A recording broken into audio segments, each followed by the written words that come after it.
মহিলাদের বিরুদ্ধে সংঘটিত হওয়া বিভিন্ন অপরাধের মোকাবেলা করার লক্ষ্যে 1933 খ্রিস্টাব্দে গঠিত হয় ত্রিপুরা কমিশন ফর ওমেন্স। মহিলাদের স্বার্থ সুরক্ষিত করা, মহিলাদের বিভিন্ন সমস্যার অধ্যয়ন এবং সমাধান, পরিবার এবং সমাজ দ্বারা মহিলাদের হয়রানি বা বিভিন্ন সমস্যার সমাধানের লক্ষ্যে কাজ করে চলছে ত্রিপুরা রাজ্য মহিলা কমিশন। নমস্কার, সমাজ দর্পণে আপনাদের স্বাগত। সঙ্গে রয়েছে আমি শুভ্রস্মিতা। আর আজ আমাদের স্টুডিওতে আমন্ত্রিত অতিথি হিসেবে যাকে আমরা পেয়েছি, চেয়ারপারসন ত্রিপুরা রাজ্য মহিলা কমিশন শ্রীমতী ঝর্ণা দেববর্মা। নমস্কার। নমস্কার ম্যাডাম, বিটিং পর্দায় আপনাকে স্বাগত।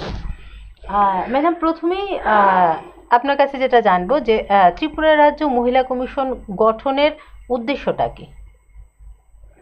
হ্যাঁ, প্রথমেই আমি আপনাদের চ্যানেলের মাধ্যমে আপনাদের চ্যানেলের সমস্ত কার্যকর যারা কাজ করছেন চ্যানেলের সঙ্গে জড়িত এবং তৎসঙ্গে রাজ্যবাসীকে অনেক অনেক শুভেচ্ছা জানাচ্ছি এবং সবার জন্য শুভকামনা রাখছি।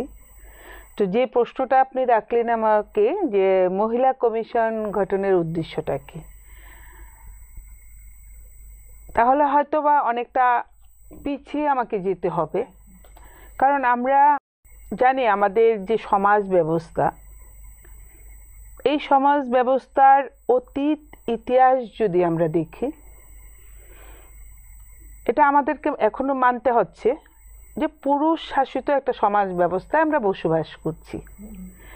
তো পুরুষ শাসিত সমাজ ব্যবস্থায় আমাদের ইতিহাস সাক্ষী, আমাদের পূর্বপুরুষরা সাক্ষী, বা আমাদের যারা লিখে গেছেন বিভিন্ন রচনায়, সেখানেও আমরা পেয়েছি যে প্রতিনিয়ত ধাপে ধাপে মহিলাদের উপর বিভিন্নভাবে অত্যাচার, নিপীড়ন, নির্যাতন, মহিলাদেরকে বঞ্চনা করা, বিভিন্ন ঘটনা প্রতিনিয়ত আমরা দেখতে পেয়েছি। তো সেই জায়গায় দাঁড়িয়ে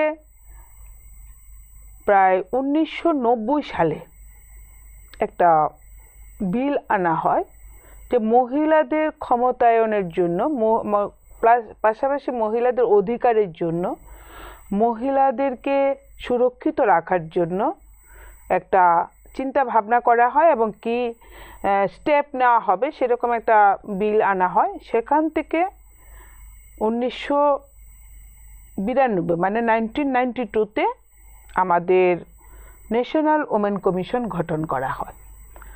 ন্যাশনাল কমিশন গঠন করার পর আমাদের ত্রিপুরা রাজ্য, প্রত্যেকটা রাজ্যেই ওমেন কমিশন গঠন করা হয় এবং আমাদের রাজ্যেও 1993-তে ত্রিপুরা ওমেন কমিশন গঠন করা হয়।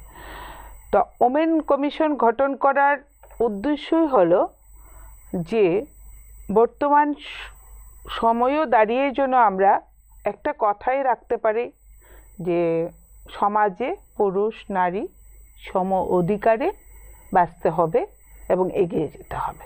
তার জন্য মহিলা কমিশনের গঠন করা। মহিলাদের জন্য, মহিলাদের স্বার্থ সুরক্ষা করার জন্য মহিলা কমিশন মানে কিভাবে কাজ করছে? দেখুন, মহিলা কমিশন কিভাবে কাজ করছে, কারণ আমি অলরেডি 6 মান্থের উপর হয়েছে আমি মহিলা কমিশনের দায়িত্ব পেয়েছি। তা আমি নিজেও দায়িত্ব পাওয়ার পর বা আমারও সেই নলেজটা ছিল যে মহিলা কমিশন কী কাজ করছে, মোটামুটি একটা ধারণা আমার ছিল। তো নিশ্চয়ই আমি যখন কমিশনের একটা চেয়ারপারসনের দায়িত্ব পেয়েছি, তো নিশ্চয়ই সেখান থেকে আরও অনেকটা বিষয় আমি জানতে পেরেছি।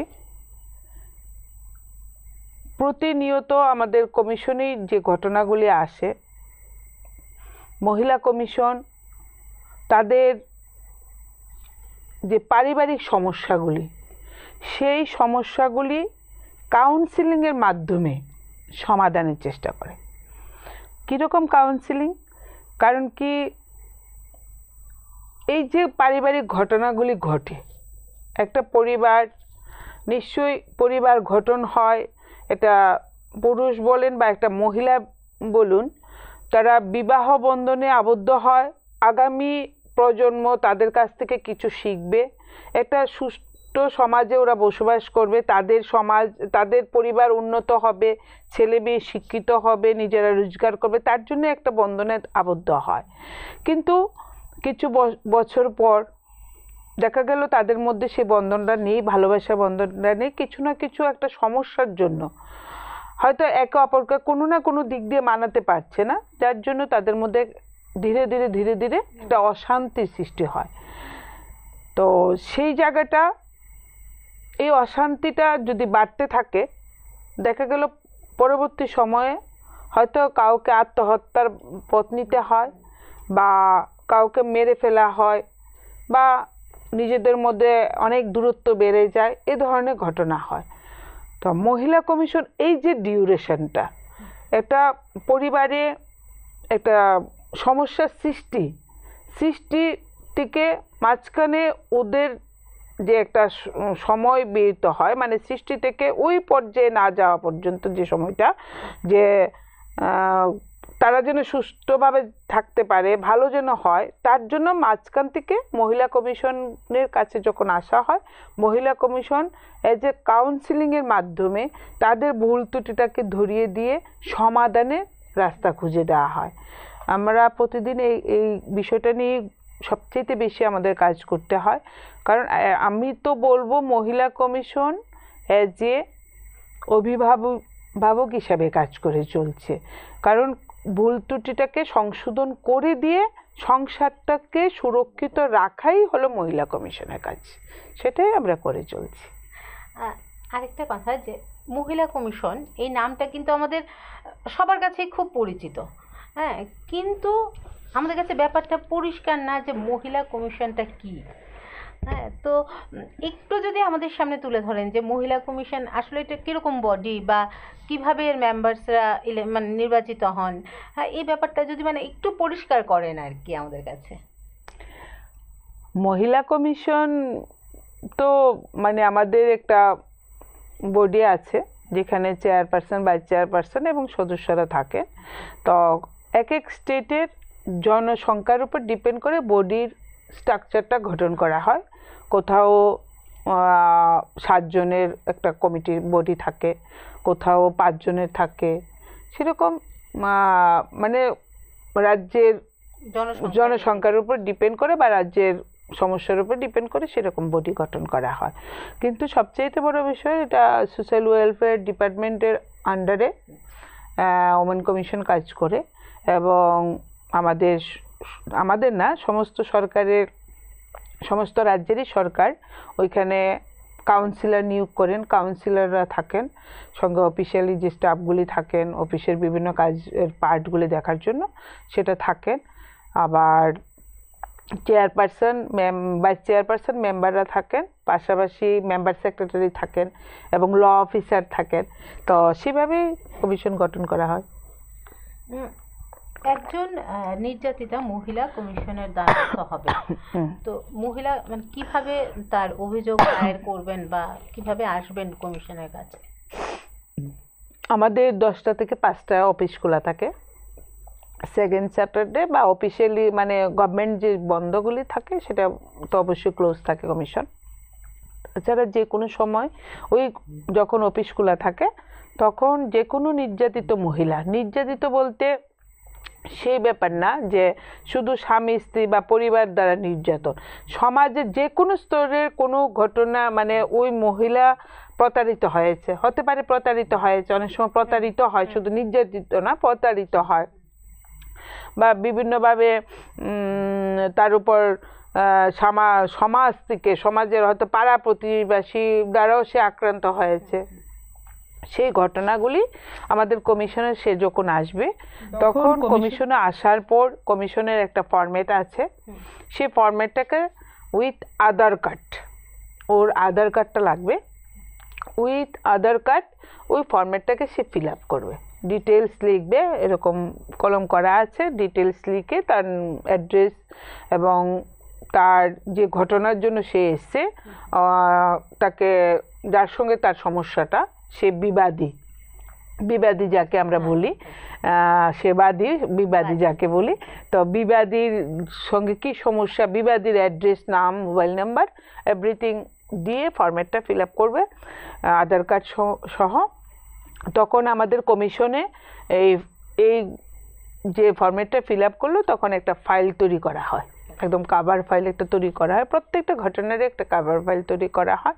এখানে একটা নাম্বার আসবে তো, এবং ডিটেলসে ওই ফাইলটার মধ্যে সব কিছু আমরা ওর যাবতীয় সব রেকর্ড ওইখানে থাকবে। তখন আমরা আমাদের ডেট অনুসারে মানে সিরিয়াল মেনটেন করে ওদেরকে আমরা ডেট দিই, বাই ফোন আমরা ডেটটাকে জানিয়ে দেওয়া হয়। বাদী বিবাদী দুজনকে আমরা বাই ফোন জানিয়ে দেওয়া হয় যে আপনাকে এই মাসের 20 তারিখ কমিশনে 11টায় আসতে হবে। তখন ওই ডেটে বাদী বিবাদী দুজন আসে। আসার পরে আমাদের অনেক সময় আমিও উপস্থিত থাকি, বা কারণ একসঙ্গে হয়তো 4টা 5টা একসঙ্গে শুরু হয়ে যায় কাউন্সিলিং। তো আমাদের কাউন্সিলররা যারা আছেন ওনারাও বসেন এক একজনকে নিয়ে, সঙ্গে আমরা মেম্বাররা বসে, চেয়ারপারসন বসে বা ল অফিসার বসে ওনাদের কাছ থেকে আমরা ডিটেলস শুনি। মানে দুজনের প্রথমে একজনের শুনি, সে বলে, এবং যা শুনবো যা ওনার কাছ থেকে আমরা যা শুনছি সেটাকে আমরা লিপিবদ্ধ করি, মানে খাতায় নোট করা হয়। তারপর বাদীর কাছ থেকে শুনলাম, তারপর বিবাদীর কাছ থেকে শুনলাম। তা দুটোটা ঘটনা নিয়ে তখন আলোচনা হয় কিভাবে এটাকে সলিউশন করা যায়। তো যা ওনারা যা বললেন সেটাকেও এখানে লিপিবদ্ধ করা হয়, লেখা হয়, এবং আলোচনা হতে হতে দেখা গেল প্রথম কাউন্সিলিং আমরা আবার সময় দিই। ঠিক আছে, হয়তো দেখা গেল বোঝা যেতেছে হয়তো মেয়েটা রাগ করে বাবার বাড়িতে চলে এসছে, বউটা সে হাজবেন্ডের বাড়িতে যাচ্ছে না। তো দেখা যাচ্ছে যে আর একটু কিছুদিন সময় হলে হয়তো সে বুঝবে, তখন বলে ঠিক আছে নেক্সট আবার তুমি আসবে, আমরা আবার ডাকবো, তুমি চিন্তা করে নাও, আজকে আমরা যে প্রপোজালগুলি তোমার কাছে রাখলাম, যে কথাগুলি আমরা রাখলাম, তুমি এটা চিন্তা করো, তোমাকে সময় দেওয়া হলো।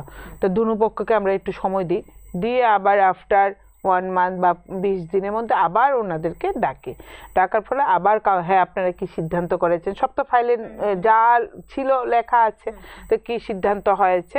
তো দেখা গেল অনেক সময় ওরা রাজি হয় যে ঠিক আছে আমরা যাব বাড়িতে বা মিলবো, বা বিবাদী বললেন আমি আমার মিসেসকে নিয়ে যাব বাড়িতে, তখন ওনারা বাড়িতে নিয়ে যায়।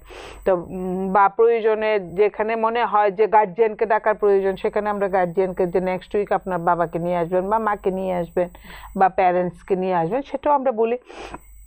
তারপর দেখা গেল দুটো কাউন্সিলিং মীমাংসা হলো না, তারপর 3 নম্বর আবার আমরা কাউন্সিলিং করি, আবার আরেকটা ডেট দিই, আবার সময় দিই তাকে।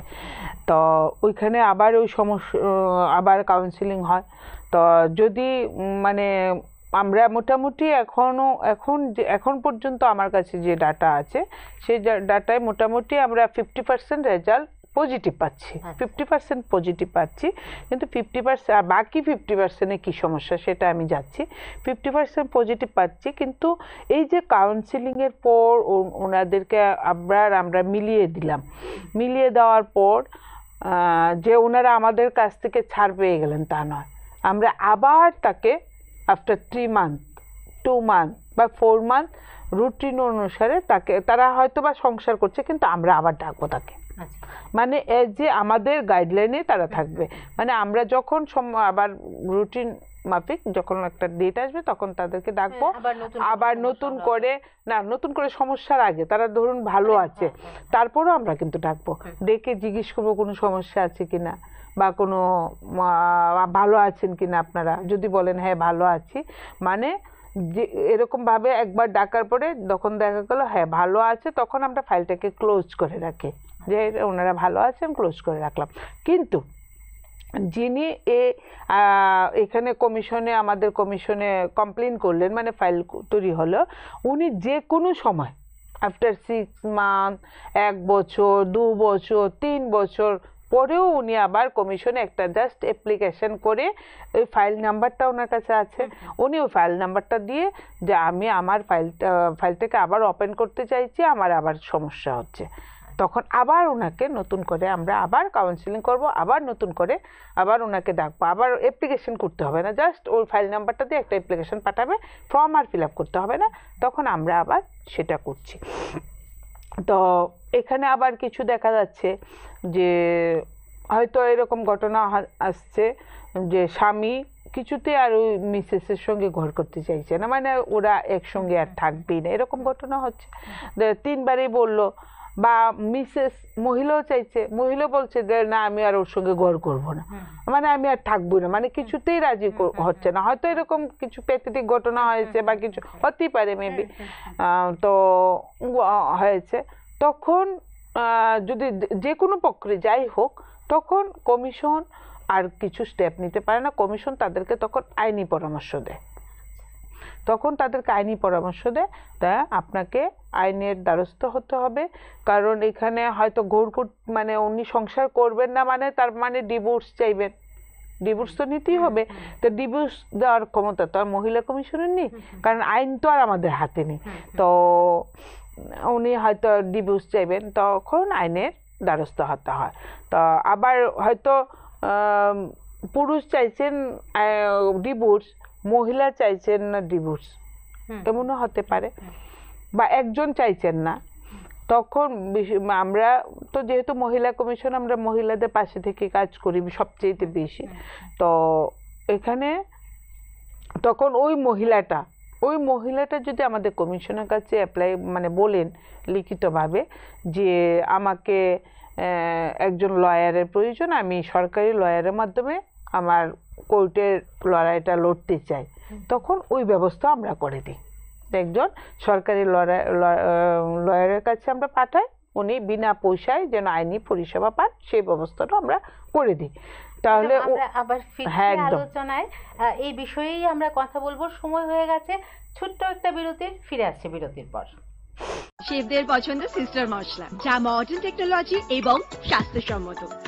সিস্টার, নিশ্চিন্তের প্রতীক। মশলা হাতে নয় চামচে তুলুন। লংতরাই গুঁড়ো মশলার প্রতিটি 250 গ্রাম প্যাকেটের সাথে 1টি চামচ ফ্রি। লংতরাই গুঁড়ো মশলা, রান্নায় তোমাকে চাই। বাড়ির ছেলে ডাক্তারি পাশ করে ফিরছে, তাই সেলিব্রেশন চলছে, নানা পদের রান্না।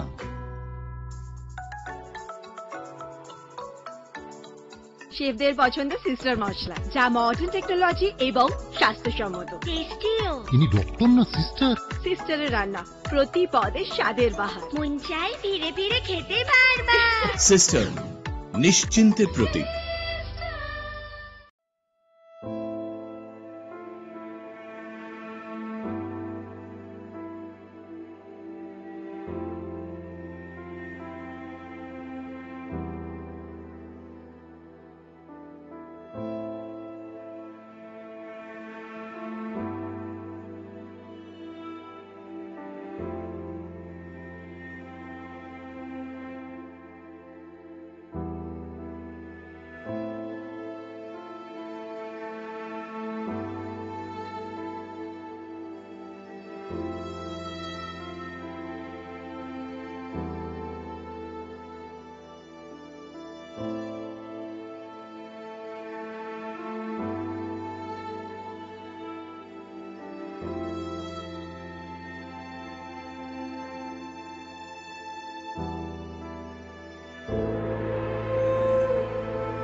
স্বাদে ভরা ঘিয়ের সুবাস লংতরায়, কি ভালো খেতে। শুদ্ধ ঘিয়ের আবেশ ভরা লংতরায়, অপূর্ব সুগন্ধ, পুষ্টি ভরা ঘিয়ের খাবার, গাওয়া ঘি প্রিয় সবার লংতরায়। একেই বলে বিশুদ্ধ ঘি। বিশুদ্ধ ঘি নাম মনে রেখো লংতরায়। লংতরাই ঘি রোজ খাবারে তোমাকে চাই। লংতরাই, লংতরাই, লংতরাই। Run, run, run, run is a drink. The sweetness of lychee in Prime Lychee drink. Prime Lychee drink, refresh your feelings. শোনো শোনো ভোজন রসিক, শোনো মন দিয়া, ঝাঁঝের স্বাদে রান্না করো লংতরাই দিয়া। ইলিশ সর্ষে পোস্ত বাটা যেমন ইচ্ছে নাও, মালাই চিংড়ি মাংস কষা চেটে পুটে খাও। আহা চেটে পুটে খাও, আহা চেটে পুটে খাও।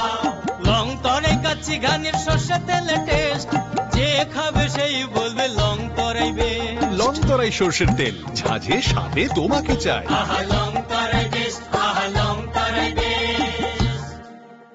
শেফদের পছন্দ সিস্টার মশলা, যা মডার্ন টেকনোলজি এবং স্বাস্থ্যসম্মত। সিস্টার, নিশ্চিন্তের প্রতীক।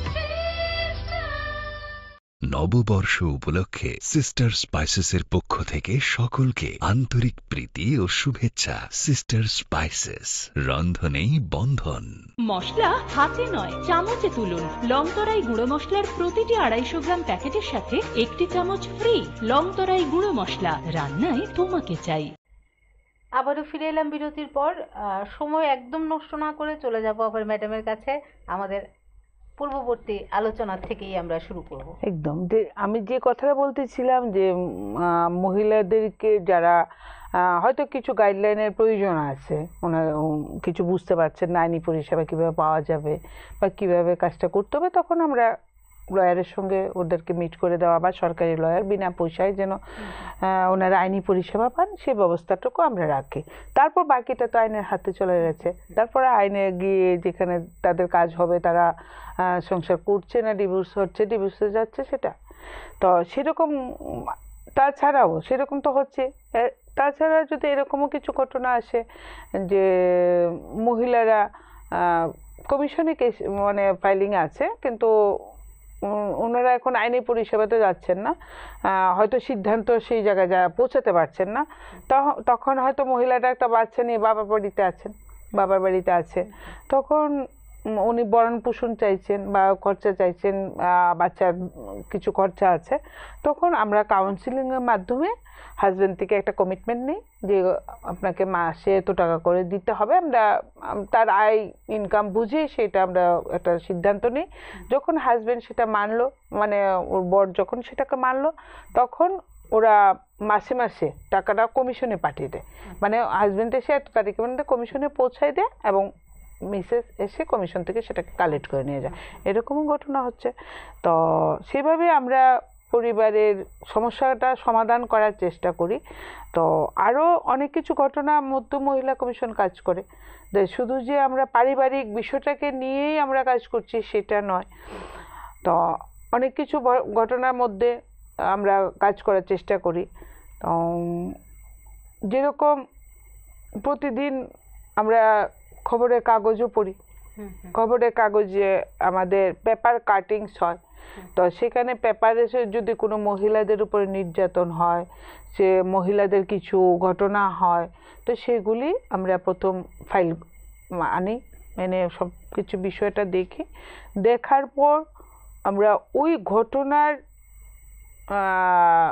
যে থানার যে পিএসের আন্ডারে ওই ঘটনাটা ঘটলো, সেই পিএসের ওসির সঙ্গে আমরা কন্ট্যাক্ট করি। আচ্ছা, আমরা ওই ওসির সঙ্গে কন্ট্যাক্ট করি। ওসির সঙ্গে কন্ট্যাক্ট করার পর তবে এই বিষয়টা কি ম্যাক্সিমাম আমি আজকের এই 6-7 মাসের এক্সপিরিয়েন্স থেকে বলছি, আমরা যদি 5টা ঘটনা নথিভুক্ত করি একদিনে, মানে পেপারে পাই, পেপারসগুলিতে পাই, এই ঘটনাটা যখন আমরা পিএসের সঙ্গে যোগাযোগ করি, এখানে দেখা গেল মানে 4টা ঘটনাই পিএসএ নজরে নেই, মানে আসেনি ঘটনা, ওনারা জানেন না কিছু। খবরের কাগজে উঠেছে কিন্তু পিএসএ কেউ গিয়ে কমপ্লেন করেনি বা কোনো ঘটনা সম্বন্ধে তাদের কাছে কোনো ধারণা নেই, বা ধারণা নেই বলতে নথিভুক্ত নেই। কারণ স্বাভাবিক একটা ঘটনা হলে তো পিএসএ আসতে হবে, পিএসএ না আসতে তো আর পিএস গিয়ে বাড়ি বাড়ি ঘটনাগুলো খুঁজে বের করবে না। তো এখানে একদম 100% আমি কথাটা করে বলতে পারি যে 5টা ঘটনা পেপারসে আসলে আমরা 4টা ঘটনায় আমরা যখন আমরা পিএসএ খোঁজ করি সেখানে আমরা পাই না। তো যখন আমরা ওই ঘটনাগুলি না পাই তখন আর আমাদের এটাকে নিয়ে এগোবার রাস্তা থাকে না। আচ্ছা, কেন থাকে না?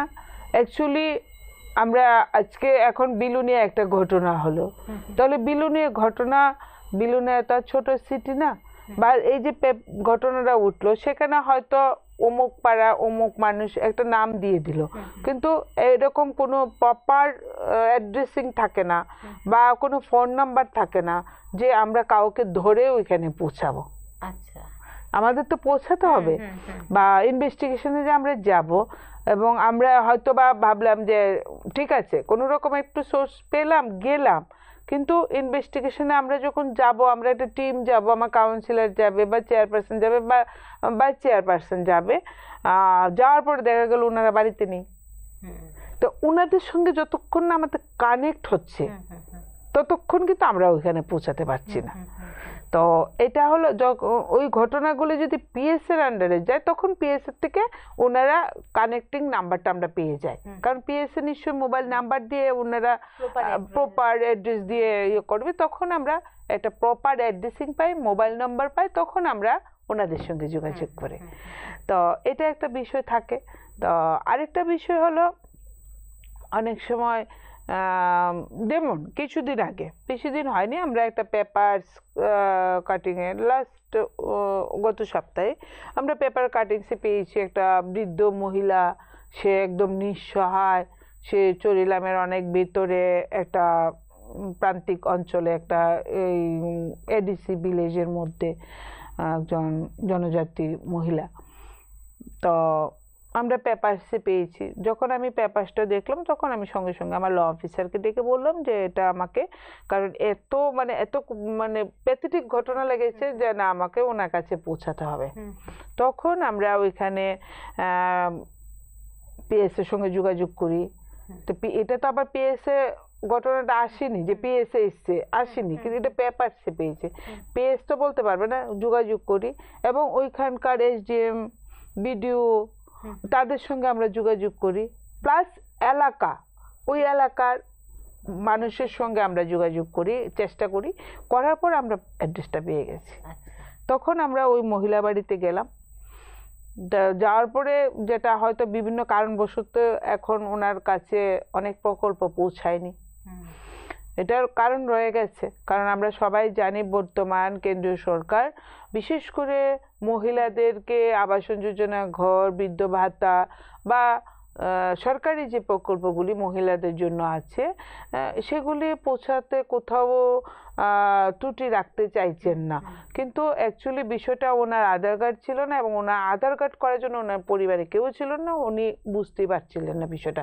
ওনার স্বামী মারা গেছেন, দুটো সন্তান ছিল, সন্তানও মারা গেছেন, উনি একা বসবাস করছেন একটা একদম কি বলবো জরাজীর্ণ ঘরে, চোখে জল আসার মতন ঘটনা। তো আমি এখানে পৌঁছালাম, পৌঁছানোর পর দেখলাম এইরকম কন্ডিশন, একদম প্যাথেটিক দেখে লাগলো। তখন সঙ্গে সঙ্গে আমি গেছি শুনে বিডিও স্যার গেলেন, ওইখানকার লোকাল যে এসডিএম এর সঙ্গে আমার কথা হলো। তো ওনারা তখন একদম খুব স্টেপ নিয়ে, তো একটু সময় অবশ্য লাগবে, আমার কাছ থেকে 15 দিন সময় নিয়েছেন কিভাবে আধার কার্ডটা করা যায়, কিভাবে ওনার, কারণ আধার কার্ড করতে গেলে ওনার একটা স্কুল সার্টিফিকেট আনতে হবে, ওইটা কিভাবে আনা যায়, ওই যে দৌড়াদৌড়ি বিষয়টা উনি আর সরকারের দরজায় গিয়ে পৌঁছাতে পারেননি, বিষয়টা ওই জায়গাটাতে একটু প্রবলেম হয়েছে। তো ওনার একটা স্কুল সার্টিফিকেট ছাড়া আধার কার্ড হবে না, যার জন্য উনি রেশন পাচ্ছেন না। কেন আধার কার্ড ছাড়া রেশনটা হবে না, এবার এতগুলি প্রবলেম লিঙ্ক। তো আমরা এগুলি নিয়ে একটা ভালো স্টেপ নিয়েছি এবং সেটা সাকসেসের পথে। আমরা ঘরের ব্যবস্থা করে দিয়েছি, সঙ্গে সঙ্গে ওনার রেশনিং ব্যবস্থার সঙ্গে কথা বলেছি এবং আধার কার্ডটা খুব তাড়াতাড়ি বললো ম্যাডাম 2-3 দিনের মধ্যে আমরা স্কুলে একটা সার্টিফিকেট কোথাও বের করে ওনাকে এটা ম্যানেজ করে দেব। তো ওইটা যেহেতু ওনাদের কাছে গেছি আমরা, তার জন্য এটা হয়েছে। আজকে যদি মহিলা যেতেন তাহলে নিঃস্ব হতো। তো যাই হোক, ওই বিষয়টা নিয়েও আমরা কাজ করি, ওই বিষয়টা আমাদের নজরে থাকে। তো আমরা এভাবে কাজ করে চলছি প্রতিনিয়ত, মহিলাদের পাশে থেকে। অনেক সময় জায়গা জমি সংক্রান্ত বিষয় নিয়ে আসে, ওইগুলোও আমরা কাউন্সিলিং করি। অনেক সময় মহিলাদেরকে ধোঁকা দিচ্ছে, বিভিন্নভাবে নির্যাতন হচ্ছে, সেগুলো নিয়ে আমরা কাজ করে চলছি। মহিলারা নির্যাতিতা হচ্ছেন, তার জন্য মহিলা কমিশন কাজ করছে। পুরুষরা যে একেবারে নির্যাতিত হন না এটা কিন্তু বলা যায় না, কখনো কখনো পুরুষরাও নির্যাতিত হন। তো একজন পুরুষ কি মহিলা কমিশনের দ্বারস্থ হতে পারে সুবিচারের আশায়? হ্যাঁ, পুরুষরা যে নির্যাতন হচ্ছে না সেটা তো অবশ্যই না। বিভিন্ন ঘটনার সঙ্গে সেটাও আমরা পাচ্ছি যে সে পুরুষটার সঙ্গে অন্যায় অবিচার করা হচ্ছে, সেও সঠিক সিদ্ধান্ত নিতে পারছে না, বা সেও হয়তো বা কোথায় যাবে সেরকম একটা তার কাছে ওয়ে নেই বা খুঁজে পাচ্ছে না। তো সেই জায়গায় দাঁড়িয়ে বলবো আমাদের ফ্যামিলি কাউন্সিলিং আছে, ফ্যামিলি কাউন্সিলিং সেন্টার আছে। তো রাজ্যে আমাদের ত্রিপুরা রাজ্যে প্রায় 8টা জেলাতে ফ্যামিলি কাউন্সিলিং সেন্টার রয়েছে। সেখানে পুরুষরা তাদের নির্যাতনের বিবরণ দিয়ে সেখানে কাউন্সিলিং করার ব্যবস্থা রয়েছে, সেখানে ওনারা যেতে পারেন। আর মহিলা কমিশনে যদি আসতে হয়, অ্যাকচুয়ালি মহিলা কমিশনে ডাইরেক্ট কোনো পুরুষ অ্যাপ্লিকেশনটা, এই যে ফর্মেটটা বললাম, ওই ফর্মেটটা ওনার সিগনেচার দিয়ে ফিল আপ করতে পারবে না। তখন কি করতে হবে, তখন ওনার মা আছেন, ধরুন ফ্যামিলি কাউন্সিলিংয়ে যায়নি, মহিলা কমিশনে আসবেন, ওনার মা আছেন বা বড় দিদি আছেন বা বৌদি আছেন, মানে যে কোনো একজন মহিলা ওনার হয়ে কমপ্লেন করতে পারবে, কোথাও আটকায় না। তো মানে অনেকে বলেন এই কথাটা যে আমাদের পুরুষ কমিশন নেই, কিন্তু না, আমি তো বলবো আমরা প্রচুর কাজ এরকম আসছে আমাদের কাছে। তখন আমরা এইটাই বলে দিই যে আপনার মাকে দিয়ে আপনি ফর্মটাকে ফিল আপ করান এবং মা আধার কার্ডটা দেবেন এবং মা আপনার হয়ে এখানে আসবেন, আমরা সেই জায়গাটা। এরকম একটা ধারণা কিন্তু সাধারণের প্রচলিত যে মহিলা কমিশন শুধু মহিলাদের, না না, একদম না, একদম না, এটা একদম ভুল ধারণা।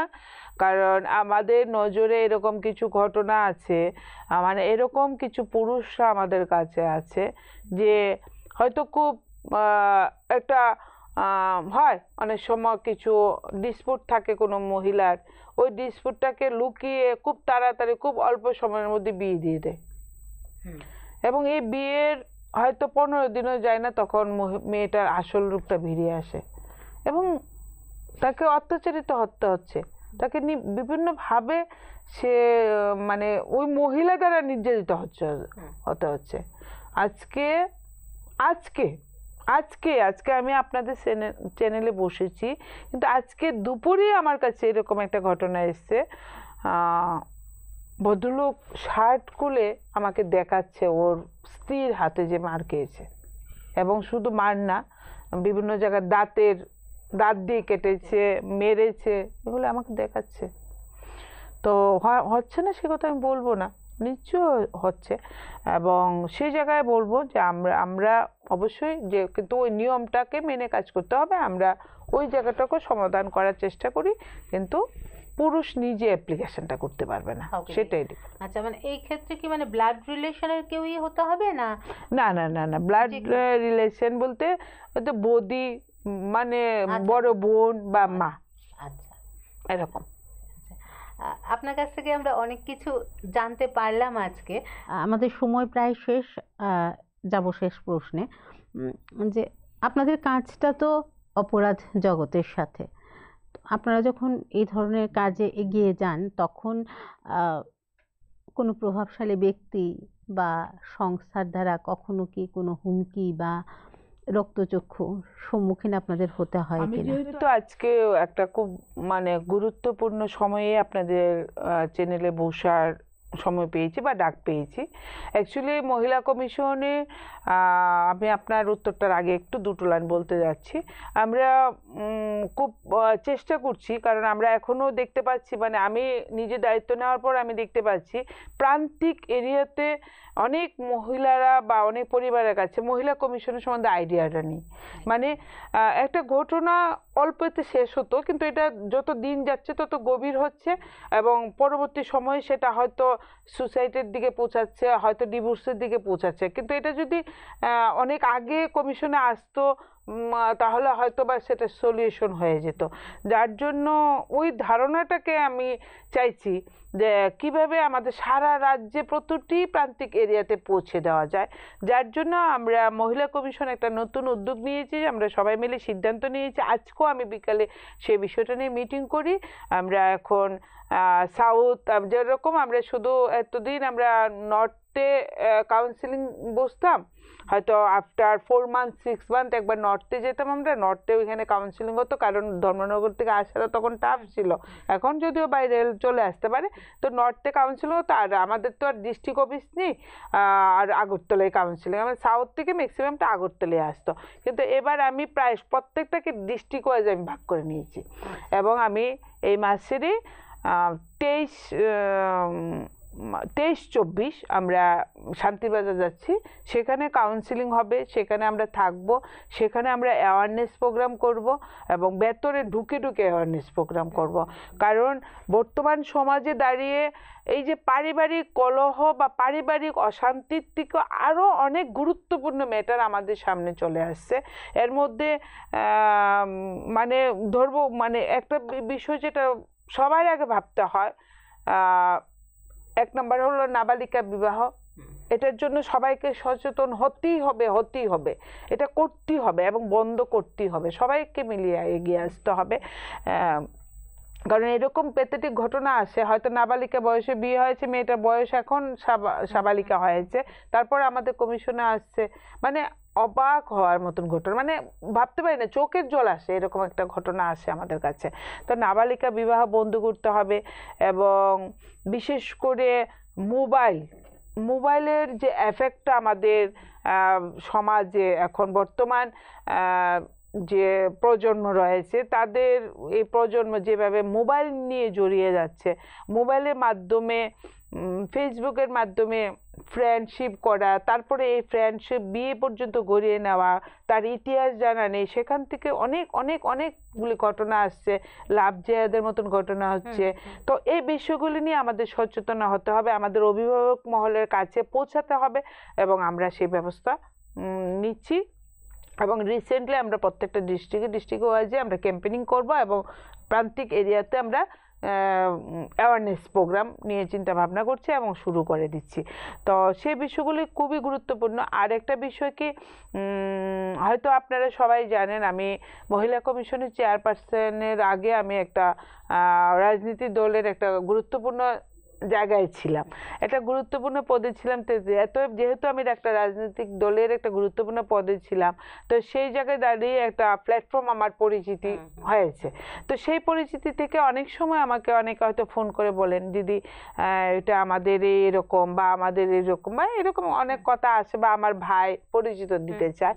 তখন আমি কিন্তু সবার কাছে একটা বার্তাই দিই যে মহিলা কমিশনের কাছে সেই ফোনটার প্রয়োজন নেই।